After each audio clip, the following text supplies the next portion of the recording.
President Obama. I have a special guest today, Jay. Good. Yeah. Thank you, ladies and gentlemen. Good afternoon. As you know, in 15 minutes, the President will be meeting with the Speaker of the House and the Majority Leader of the Senate. President and Vice President will be meeting with them in the Oval Office to continue their discussions about the need to fully fund the government through the end of this fiscal year. I anticipate that you'll have questions for me about that, which I can entertain, but I'll tell you that I won't have much to say about that process, since when I take those questions, the meeting will be happening, and I'm sure we will get back to you after that meeting is finished. In the meantime, I have with me today Jeff Zients, whom I know many of you know. He is the Deputy Director for Management at the Office of Management and Budget. He is responsible for overseeing the process for the entire federal government of dealing with contingency plans should there be a stop in funding if in fact there is a shutdown of government. So that's a part of the plans that exist, and you've had a lot of questions for me over the last days and weeks about what might happen if we cannot reach a resolution, and Jeff is a much better person to answer those questions, so I have him with me here today. I will turn it over to him. Questions on other issues direct to me. Questions on the President and these negotiations direct to me, and Jeff will start now. Thanks. Thanks, Jen. I thought I'd just say a few words up front and then take questions. The Office of Management and Budget, as all of you know, in addition to its budgeting role, is the agency that helps the President manage the executive branch.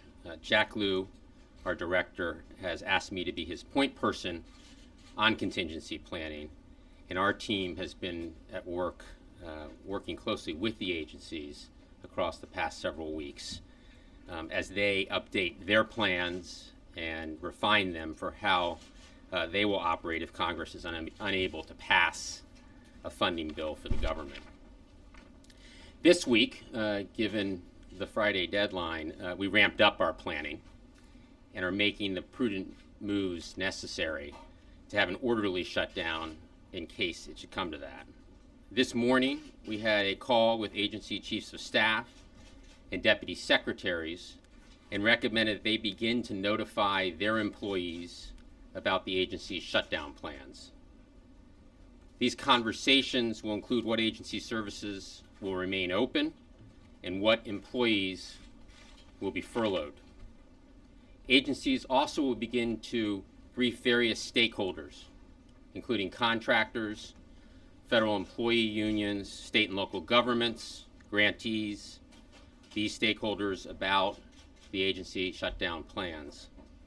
Also this afternoon, OMB Director Lew will issue official guidance to the agencies, instructing them to take steps to prepare for a possible lapse in funding. That memorandum will soon be posted on the OMB website. We're taking these steps because responsible management demands it. We still hope that we do not have to execute the plans, but we are prepared to implement if necessary. If there is a shutdown, it would have very real effects on the services that American people rely on, as well as on the economy as a whole. In terms of how a shutdown would play out, generally speaking, services that are critical to safety of life and protection of property are excepted from a shutdown.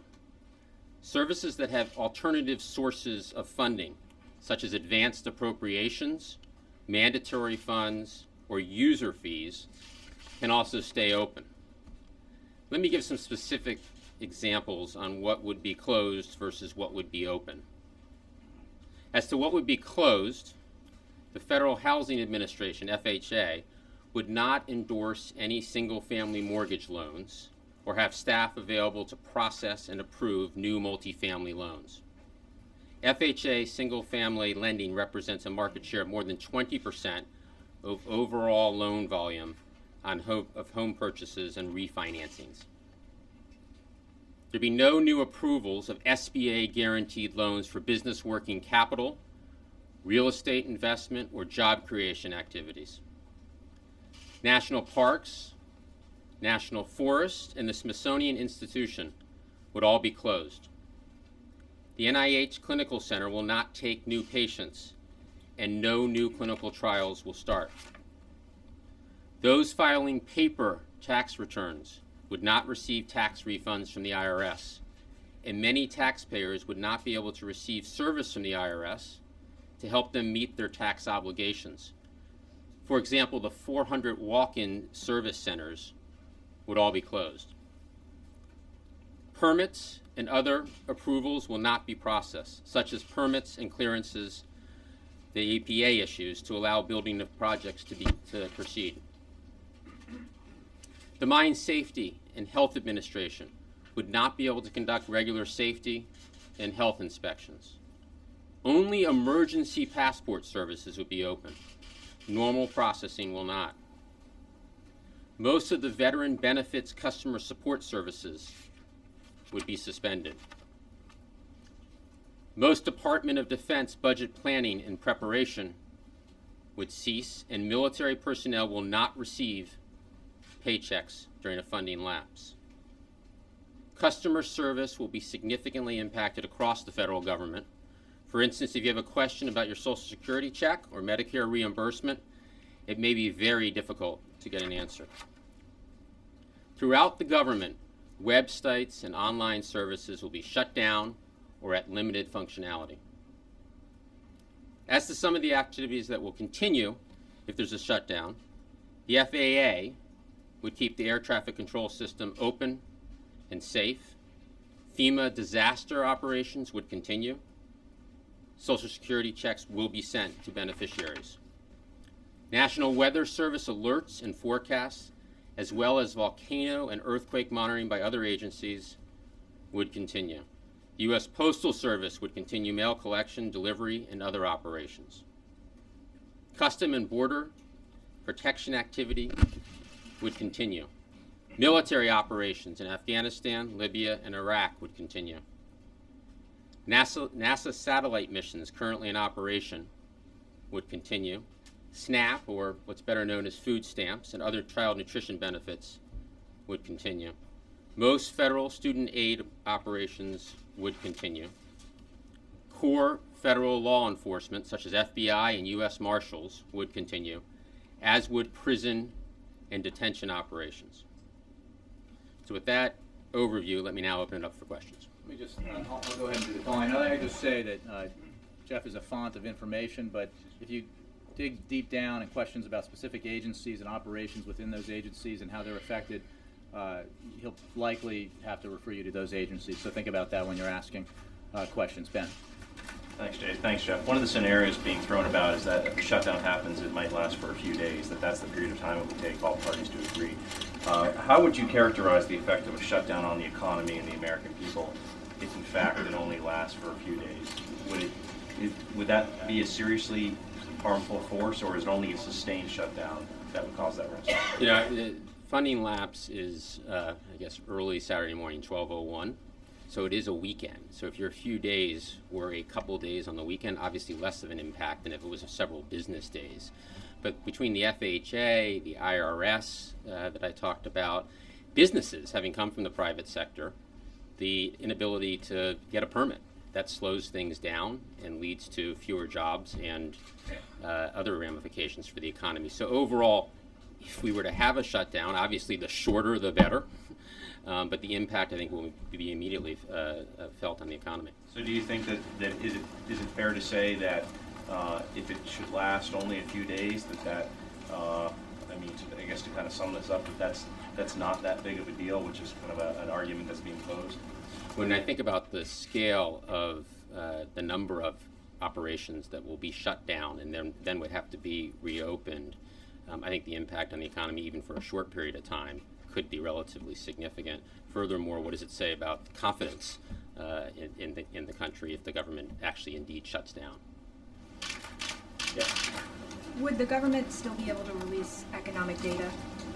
For the most part, and to Jay's question, For the most part, no, but specific statistical agencies, you should follow up with the agencies who can give you the detailed answer to that question. Jake? I have two questions. One is, why would the decision be made, or how was the decision made, that troops who you say will continue to be fighting in Afghanistan and Iraq would not receive paychecks? Why? While Social Security That's not actually not a decision. That comes from what is their funding source. And if we have no money in the annual appropriations, we can't pay the troops. So they will continue to earn their money, but they will not receive paychecks. just because it's a different source than Social Security. Okay. And then the other question I have is, it sounds like it would, based on what you're saying, it would be a good idea for President Obama to sign the short-term funding bill that the House Republicans are putting out that we just got a veto threat about. Would it not be better for the country? Jake, I think, as you mentioned, we have issued a veto threat on that measure, and the reasoning behind that is precisely because the President has signed several short-term extensions to allow for time to continue negotiations. Those negotiations have gone on for quite a while now. They, at the highest level, begin again in a few minutes. And he remains confident that if all sides are reasonable, all sides are willing to give, all sides are willing to accept that they cannot get 100% of what they want, that we should get this done. He has said also that he is willing to sign a short-term CR that is essentially clean, that allows for time to get an agreement that might be reached, time for that agreement to work its way through the Congress because of the rules and procedures in the Congress. But he does not believe that we should sign another short-term measure that carries within it a lot of policy implications in order to kick this can down the road and pay the toll booth any longer. It is simply no way to do business. We are at a point now, as you know, where the President and Democrats have demonstrated their willingness to come more than halfway towards the Republicans. If you start here with 0 and here with 100, 73 is quite a distance. If you start here with 0 and here with 61, 33, significantly more than halfway. And in these negotiations, what has to happen is a closing of the gap, not a furthering of the gap. That's our position. And we also believe, as the President said last night, for those of you who stayed late, and has said previously, that this is not the vehicle, this is not the appropriate vehicle to have ideological or political agenda items debated and voted on. They can be done elsewhere. This work needs to be completed. The funding of the government, the substantial spending cuts that are included in these measures and that the President and Democrats are very willing to support, that needs to be done. And it can be done very quickly if all sides are reasonable and reach an agreement. In the veto threat, I didn't see, other than the idea that it serves as a distraction, I didn't see enumerated the policy implications that you're talking about. Can you explain what is in this short-term CR that the President finds objectionable? The point is that the President and the Democrats, we have been negotiating in good faith, and we have closed the gap.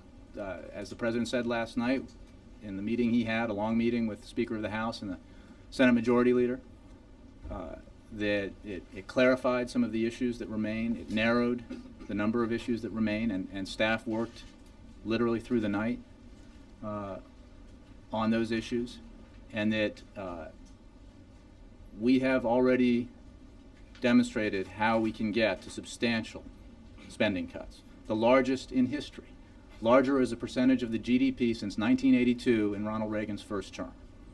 That is the President's position. It is the Democrats' position.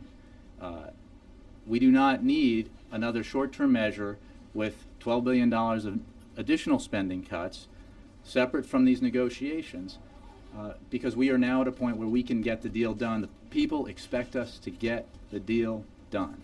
It is simply small ball compared to the big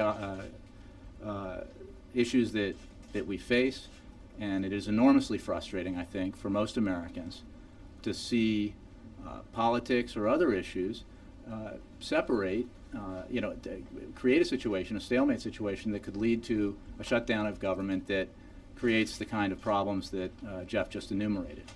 That's why the President called the meeting today. That's why he called it last night. That's why he is so focused on it right now, so that we can get this done.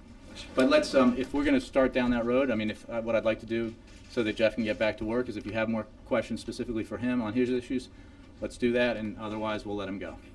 Is that for? I have one for Jeff. Yes. One. Okay, let's do it. Go ahead. I'll go this left to right.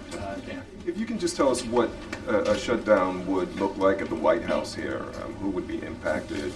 Would much of the staff not be essential? White House is part of the Executive Office of the President. The Executive Office of the President is using the same framework that I talked about before in terms of funding sources and activities to determine who's furloughed and who's not furloughed. And the bottom line is there'll be many fewer staff at the White House if indeed we're shut down.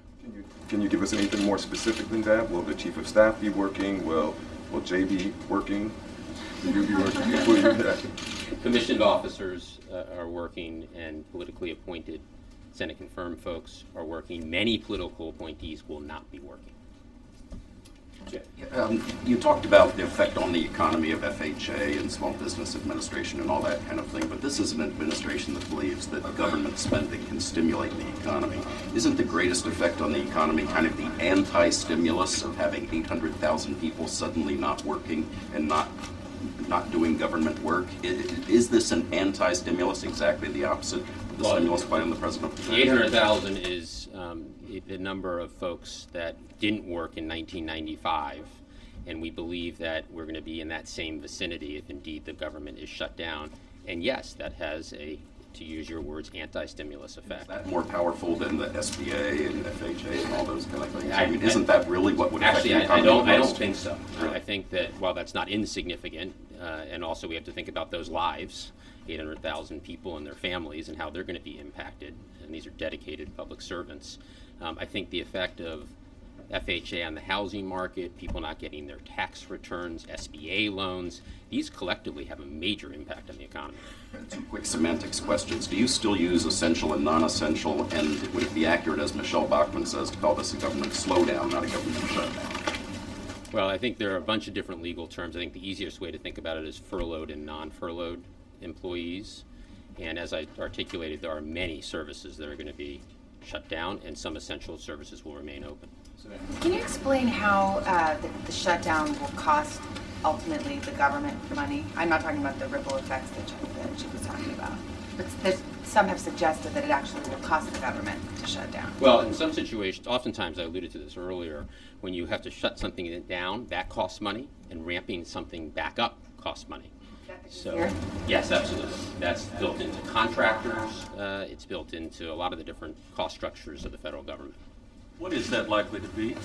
And is that independent of the amount of time? I mean, even for a couple of days, if you've got to ramp down, you've got to restart, there would be a cost associated with that. How much is that likely? We have not, as the actual government operations, we've not sized that. We will do so, if indeed we reach that point. But I don't have an estimate for that. Again, the cost on the economy, I think, is far greater, as I articulated earlier. Carol? To Wendell's question, do you have any estimates based on the last time that this happened, what it cost you? I do not. Mark? Is it the administration's plan to reimburse furloughed employees for lost pay? As you know, in 1995, indeed, furloughed employees were paid. It's Congress's decision, but the administration will support reimbursement. All right. If American people have specific questions about services, whether they will or will not be available, particularly if switchboards are shut down, is there any way for them to find out before they go to a government office whether that service will be there for them? It's going to be difficult because, as you said, customer service lines are going to be down, 800 numbers are going to be down, many websites are going to be down, many websites are going to be at limited levels in terms of updating of information. So I think we'll count on all of you to help disseminate that information in the unfortunate event of a shutdown. Elaine? Can you explain just a little bit more for me the whole IRS part of this? Because aren't a lot of these IRS workers seasonal, and isn't there a fear that after April 15th they're not going to be available to to do a lot of these tax returns? I don't anyway? know the composition of the IRS workforce, but to the extent there are seasonal workers, to go back to Savannah's question, there will be real transition costs if you were to not allow them to work because they're furloughed. Presumably they would seek other employment and might not be available when the government reopens. So that's again an example of the type of cost that we'll suffer for having to shut down and then reopen. So income tax returns could be delayed even more than. Oh, absolutely. I mean, I think this is peak season, and 30% of returns are paper-based. So if we were shut down during peak season, we'd have a significant backlog, and then we'd have the problem of ramping back up and dealing with that backlog. So there could be significant delays. Can you quantify at all the cost per day to the economy? You said there will be an impact. Have you guys put any numbers on this as far as beyond the payroll or other services that are affected? We have not. I think other economists have attempted to do so, but those are not numbers that we have. Christy and Sam. Hi, Jeff. Thank you for coming to the briefing. Political appointees, can they voluntarily work? No. Can they use their Blackberries? No. They can't use their Blackberries at all. Why couldn't you volunteer? Why can't you volunteer? There's laws against volunteering. Will they be punished if they do? It is illegal to volunteer. Will there be a fine? What about Jay? You haven't answered the Jay. Is there a fine? I unfortunately. I'll be here. He does work. Let me not go to We the voluntarily get to decide specifics. if Let me it's not go to the specifics of volunteering and fines because I don't know those. Overall, this is governed by the Anti-Deficiency Act, where violations of the Anti-Deficiency Act are criminal violations. So this stuff is very serious, and if we were to shut down at 12:01 on Saturday morning, those that are furloughed need to power down their Blackberries and not do any work, and those who are working cannot reach out to those employees for work purposes. And also, will Air Force One fly? That's a very good question. I'll have to take that. I assume it falls under one of those categories, but we can take that question, Christy. Sam? Thanks. Jeff, as you reach out, as you let these employees know that they're going to be furloughed, are you giving them a worst-case scenario about how long this could last? We're not speculating at all. I mean, right now we're doing everything we can to make sure that this doesn't happen, as Jay's talked about, and if in the unfortunate scenario it happens, that we're able to execute on the shutdown plans. Keith, let's do it. All out in danger if there's a national emergency during a government shutdown.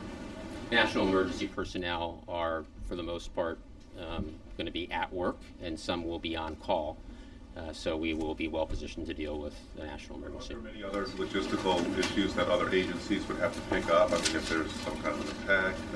If something like that was to occur, agencies would look at the legal framework and how it's changed since they did their planning based on the circumstance, and therefore would be able to bring back appropriate employees if necessary as dictated by the circumstance. Let's do two more here. Sam, yes, sir. It might be out of your purview, but private contractors who work inside government buildings, do you have any models about how they'll be affected economically or in terms of their workload? Same framework. So if they're doing activities that come from multi-year funding or user fees, i.e. there are dollars to fund, then they'll continue to execute on their contracts. If they are part of these activities, protection of life or property, then they'll continue to work. Otherwise, they will not. Those contracts will not be in place. In relation to the Japan tsunami, what about U.S. relief efforts in Japan and elsewhere, relief efforts abroad? Would those continue? And what about the radiation monitoring here in the continental United States? I believe the monitoring would continue, in the specific relief efforts, I think you need to follow up with the agencies. It's a case-by-case situation. Consulates. Embassies and consulates will continue to operate at lower levels of service. And I mentioned earlier, only emergency passports. So regular passports and visas will not be processed. What classifies emergency passports? State Department can help you with that. Jeff, what about the big dig out there? Does that stop? Is there a cloud? Is there a national security? Yeah. A shining cloud? Again, a shining It's only light? infrastructure. Again, I don't know the specifics of the big dig, but EOP has its plan, as I said earlier, and it uses the exact same framework of is there multi-year funding or not in this situation. Clearly, it would not be a protection of life. Yeah, this is confusing for us, but what would you say to the rank and file worker who's sitting there wondering today, What's my status after Friday? First of all, I'd say that I very much sympathize. It's a hard situation for people to operate with this level of uncertainty. And so we have asked agencies to begin communicating to employees as to if there is a shutdown, hoping again that there is not, what their status will be. Will they be furloughed, or will they indeed be at work? Thank you very much. Thank you. We'll move on. Thank you. Appreciate it, Jeff. Thank you. Thanks, Jeff. Okay. As I said at the top, I just want to warn you as you ask your questions that I don't want to get ahead of a very important meeting that's happening as we speak. And with that admonition, I will call on Mr. Feller. Thank you, Jay. Last night, the President said from this room that the issues were narrowing based on what Speaker Boehner and Reed said today. It certainly doesn't seem like that. It seems like it's going the other direction. What happened since last night? Where did this get off the rails? Well, Ben, what I would say is because they are in there discussing just these issues right now, I'm not going to get into details about proposals and counter-proposals, but I will say that at the very least, the long meeting, 84-minute meeting last night in the Oval Office, did produce clarity about what the issues are and what the avenues would be to discussing and hopefully resolving them. So what we have said and what remains true is that, as I discussed earlier, that the numbers we have shown that we are willing to do is end the debate about whether or not we're serious about reducing spending. I mean, it simply cannot be suggested that the President of the United States endorses a proposal to reduce non-defense discretionary spending by $73 billion, or overall spending by $73 billion in this measure, which is the largest nominal reduction, discretionary reduction in history, and the largest as a percentage of the economy since 1982, that does not represent a serious commitment to reducing spending and reducing the deficit. There's an agreement on that. There is also there are some lines the President has drawn about what are essential priorities that must be funded because of their significance to economic growth and our economic future. He has also made clear that this is not the place, and we believe the American people would broadly agree with this notion, that this is not the place, a funding measure, an appropriations measure for last year's business for the remaining 6 months of this fiscal year is not the place to inject contentious ideological political agenda items. Within those parameters, there is a great deal of room for a compromise. Again, because we have shown ourselves willing to go meet the Republicans so much further than halfway, because we agree on the importance of cutting spending, and because we all agree that a government shutdown would be harmful. It would cause great uncertainty in the economy. Somebody asked how many days we would be planning for. Well, we don't, how would we know? And that's part of the uncertainty that's created, since it's contingent upon a settlement, an agreement among the political parties and a bill that passes Congress and is signed by the President. So, and that's in addition to all the ramifications that Jeff just outlined. So, leadership in the Congress has said they want to avert a shutdown. The President has made very clear he wants to avert a shutdown. The means by which we can achieve that are very clear, and with any luck, an agreement will be reached, and we will avoid that situation. Two other quick ones. You mentioned the term clarity, but Leader Reed said today that there's essentially agreement on the numbers, and you're down to these ideological policy issues.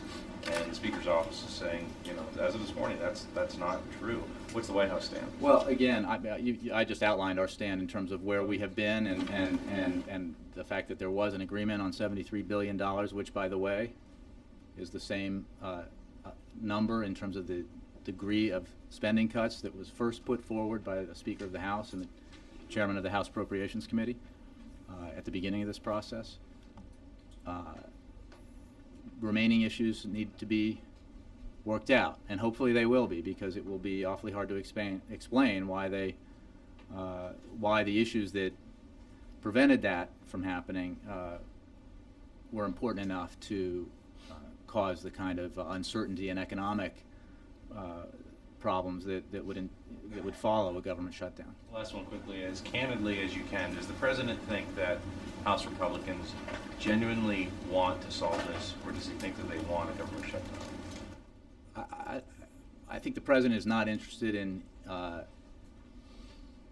assigning motivation. He believes that he takes the Speaker of the House at his word, Senate Minority Leader at his word about their desire to avoid a shutdown. The Speaker of the House mentioned not that long ago that, as I think Savannah or someone else, Savannah brought up, that it would actually cost more to shut the government down than it would save money. And that's just leaving out the broader economic implications of this. So, and obviously it's a large body of lawmakers, so to guess at the motivations of individual lawmakers would be a pointless exercise. What he is doing is negotiating with the leader of the House Republicans, and his team is negotiating with the relevant leaders of the process to try to reach a deal. Jay. Want to do Well, I didn't. You looked like you didn't want to call me. But No, if I you, was looking at my notebook. Yeah, sorry. Go ahead. Can you talk about the president's approach in these meetings? How specific is he getting on the details of the discussion? Is he offering proposals on some of the most sensitive issues like Planned Parenthood and the environmental issues, or is he just telling the two sides, look, there's a lot at stake, you've got to reach a deal? Without going into the details of a private meeting from last night or previous private meetings, or obviously the one that's happening now, I will simply say that he spent nearly an hour and a half in the room with leaders last night, so it was obviously a fairly detailed conversation. Now, there were others in the room who are masters of some of the arcane details, but he's very engaged. But he believes also that this is not that complicated. It simply is not that complicated, and that there are, if we are reasonable, there are fairly clear and acceptable ways to get from here to there. But is he actually mediating in the sense of saying, look, you're this far apart on this issue, how about we do it this way? Is he offering specifics in that way? Again, I don't, except to say that he's clearly very much engaged in this. I don't want to characterize the back and forth because I think it's important to protect the privacy of those discussions in the name of hoping that by doing that we can help achieve a result. Yes, Jay. While the president was working with congressional leaders throughout 2010, does he wish that he had asked them to pass a budget for fiscal year 2011?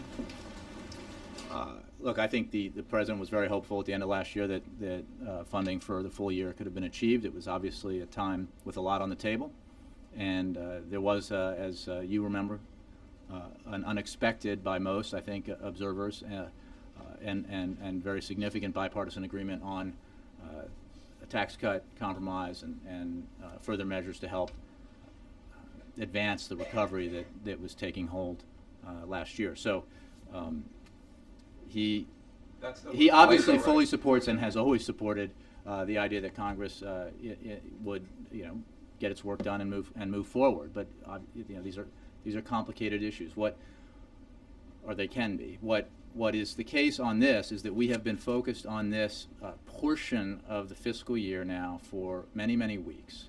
We have, the president has signed into law already several extensions, continuing resolutions, with significant spending cuts contained within them, in order to allow more time to get to reach a compromise.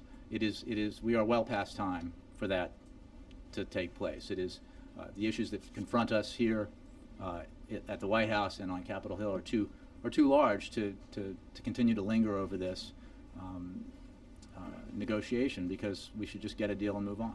I interviewed a number of people who will be hurt by a government shutdown. President Obama cited one of them last night. Mm-hmm. I don't really sense that they care much about whether or not the president is fed up with the number of continuing resolutions. I think they just want to be able to get their tax refunds and their military pay. And my guess is that they're fed up with the noise they hear from Washington when they find out that they're in the scope of the size of the economy and the distance of their differences, that Washington can't simply get this done and be reasonable. And again, we simply say, and obviously we rely on those who hear us speak and write about our positions. We believe the President has been very reasonable and demonstrated a significant willingness to find common ground. So, what I would say, let me finish my answer, then you can finish your question. But he entirely sympathizes, and I think that's why he cited the gentleman that you referenced, with the uncertainty this creates. It should not be this way. It does not need to be this way. And passing a continuing resolution for another week so we can kick the can down the field a little further without focusing on what we can get done now does not add to the certainty that the economy needs or that individuals need. Right. But my point would be, I think that they're... But this is a question, not a debate, yeah, right? What I want to know is, what would the president say if somebody says, wait a second, you mean you actually, the Republicans are offering another short-term resolution, so I will get paid next week, but you just don't want to sign it because you're fed up with it? Well, the president supports a clean, and essentially a simple continuing resolution that would allow that to happen. It includes $12 billion in additional spending cuts, which then there are already $73 billion in the proposal on the table from the president and the Democrats, and muddies the issue again when we are on the verge of a potential compromise. So we are focused on the work at hand today, and we believe that it can get done. We believe the American people want it done. We take the leaders of Congress at their word that they want it done, and that's why he's in there now. Yes, Dan. You mentioned that the president said he doesn't believe that this is that complicated. Well, obviously it's very complicated if they can't reach an agreement. Well, Dan, is that a question? Well, it's a part question, part statement. I mean, isn't it complicated? Because to this point, well, Dan, there have been all these meetings, I think I've outlined, and I think the president has, and others have, that we have a situation where, in the beginning of this process, Speaker of the House and the Chairman of the Appropriations Committee proposed a funding bill for the rest of fiscal year 2011, which called for $73 billion in spending cuts. Through this process, the House then decided that wasn't enough and passed a resolution with $100 billion in spending cuts, 100 plus, based on the president's proposed 2011 budget. The Democrats have come and the president have come from that starting point, the same starting point if you put it at zero, to $73 billion. And in any definition of meeting the Republicans more than halfway, I think we've met that and exceeded it. Spending cuts are the issue.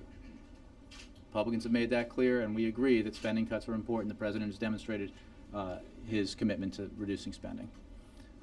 And what we have left now is a debate about a relatively small number and how you compose those cuts, and whether or not, for example, you reduce funding for Head Start for children, or you eliminate spending for highway projects that are earmarked, they're designated for earmarks, whether you cut funding for medical research, or you cut funding that the Pentagon has deemed wasteful and unnecessary. Those are some of the choices. When we talk about getting the composition of the numbers, those are really the choices on the table. At another level, there are these issues of the injection of policy matters that are highly contentious and should be debated on their own, precisely because they're highly contentious and do not belong in a funding bill. I mean, because the insertion of them in there is precisely designed to inject politics in a process that the American people do not want politics injected into. Just to follow on Ben's question. So there's no agreement on a number? Or is there agreement on a Well, number? look, they are negotiating now. What I will tell you Well, is... last night. Did they have an agreement last night on a number? I'm not going to characterize anything more than what was said by the President in terms of last night's discussions. What we have said, and I know anybody who has sources on the Hill can confirm that there was an agreement on a target of $73 billion for the appropriators to work off of to try to find a way to a deal. And, you know, that's been true now for well more than a week. Yes, Chip? Chad, just want to understand, are you saying the President will not support any one-week unclean CR, even if that's the only choice other than a shutdown? Chip, you're setting up straw man because we believe these negotiations should bear, you know, can and we hope will bear fruit. And I've simply said that the President has made clear that he will sign a short-term extension if it is simple and for the purpose of facilitating the conclusion of an agreement reached on the rest of the fiscal year. Not so we can start the process all over again, move the goalposts a little further, reopen everything, and hope we get there in a week. That's just not acceptable for the American people. It's not the way to run a business, and it's not the way to run government. Does it have to be perfectly clean? Yeah, I'm not going to negotiate with you, Chip. You know, we put out a statement, pretty clear statement, and more importantly, there are important conversations happening in the Oval Office right now. One other, Reid, Durbin, and Schumer are just repeatedly taking shot after shot at the Tea Party, blaming them for being the problem here. Does the President agree with that assessment? The President, again, is focused on the conversations he's having with the leaders of the House and the Senate and the Appropriations Committees, and his staff is working with relevant staff and members to try to get this done. He's not characterizing motivations. He just simply thinks that the American people broadly expect their leaders in Washington to work it out, to have in the way that they reach a solution the same kind of approach that most of us have when we resolve a problem, and that is to give a little, compromise, and accept a good deal on behalf of the American people. But again, we're going to have more for this to say, obviously, about this as the afternoon continues. So I encourage us not to dwell too much longer. Wendell, and then Carol. You've repeatedly said that the President's gone more than halfway. What's your response to some liberals who say he's already given up too much? What I would say is that the President made clear with his fiscal year 2012 budget and with his positions in this process that he has been willing, in the name of reaching common ground and in recognition of the fact that reducing spending is important, to accept cuts that in an ideal world he would hope would not be necessary, because they are cuts in some cases to programs that he thinks are very worthy and would merit fuller funding if we did not all need to tighten our belts and share the sacrifice. So that's his position. And if I could try again with Karen's question, Majority Leader Reid said today, we have bent and bent as much as the President will let us bend. Who's negotiating here? Is it the President and Boehner? Is it Reid and Boehner? Is it a three-way? In the room last night, there was the President of the United States, the Speaker of the House, the Senate Majority Leader. That's who's in the room, and the Vice President, and obviously relevant staff. But the appropriations chairs are significantly engaged, because this is an appropriations bill, and as are everybody. Obviously, then talks to and gets input from the people in their committee, caucus, or staff. So this is a congressional matter, no question. It obviously is very much of concern to the President because of his priorities and because of the potential damage that could be caused by a shutdown of government to the economy and to individuals. So he is very engaged in this process as well. Are there just two sides, though? The President and the Majority Leader of the Senate totally on the same page here? The President, and as I've said, I think 3 or 4 times, the Democrats have presented a position that represents $73 billion in reductions, in spending reductions. And that is a position they share. Savannah, and let's probably just a couple more. So this veto slip that you've issued, essentially it reflects a judgment that this 1 week budget extension is worse than a government shutdown. Savannah, look, you can parse it in a lot of ways. What we've said is that if we can focus on getting a deal on the rest of the year, the president will sign a measure that allows for a very short period of time to get that process done. If we have an agreement and there is a day or 2 or 3 or a few more days necessary to push that pig through the python, then you do that. But you do not continue the cycle that we've been on, because it hasn't gotten us to conclusion. It has created more uncertainty. But just so people understand, the cycle you describe, you have judged, the president has judged, that cycle is worse than a government shutdown. You'd rather see a government shutdown. No, he does not believe that a shutdown is necessary, and that we're not. If everyone's serious about getting a compromise and finding common ground, then they will do that in these negotiations, and they will, if necessary, agree that in order to get an agreement for the end of the through the end of the year, they will support a simple, quote unquote, clean CR for several days to allow that to happen. It is not necessary to start all over again when we are so close to getting it done. Haven't the Republicans kind of outmaneuvered you? Because if it gets to the point where the Republicans pass a 1 week extension and the president's going to veto it as he's promised, then he's the person that's the instrument of the government shutting down. You're saying if. What I don't think that the people are interested in, like, who's outmaneuvering or who's playing the best politics. They got a lot on their minds. They have gas prices on their minds. They have job security on their minds. They do not believe that this is necessary, and I think that acting on behalf of the people who brought them here, the elected leaders who represent the American people, I think, more importantly, the president thinks, they need to sit down and work it out, and that's why they're doing just that right now, we hope. Carol. Can I ask you on Japan? Yes. Can you give us a comment on that? The president briefed on that. Does the White House have any assessment of the president is aware of the earthquake. I was with him when he was notified, and we are monitoring that. We have seen the reports. I've also seen the reports that the power plant in Fukushima was not affected, and also seen the reports that there's not expected to be a tsunami. So again, this is information that's coming in that we're analyzing. But we're obviously aware of the situation. Can I just follow up on the? Okay, this is the last one. Yeah. You said he'll agree to a short-term extension if there's an agreement. If they're close to an agreement, I don't want to negotiate the figure out at what point would you guys actually agree to an extension to let them continue to talk? Is there a hard and fast agreement at midnight tomorrow? We'll let you know. Thanks very much.